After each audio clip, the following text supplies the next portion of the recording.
Hala, may ingrown siya. Mabubulok na yung daliri niya. Joke lang po. Panoorin muna natin. Bakit walang gloves? Naku, hindi sterile to. Mukhang screwdriver pa yung pusher niya, oh. Ayun na, tatanggalin na.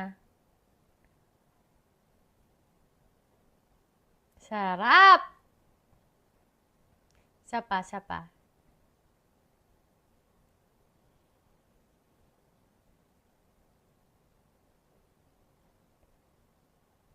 Yun!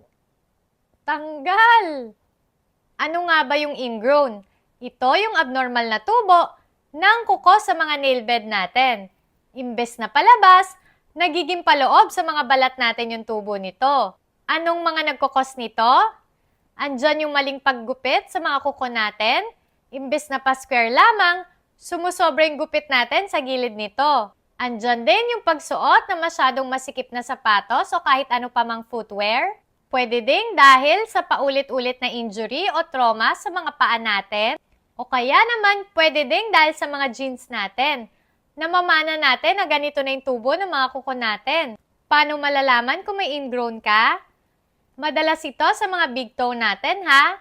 Ilan sa mga maaari mong maranasan, andyan yung pananakit lalo na kapag may pressure, pamamaga, at kapag ito'y infected na, may pagdurugo at pagnanana, naku! Anong maaaring makatulong dito?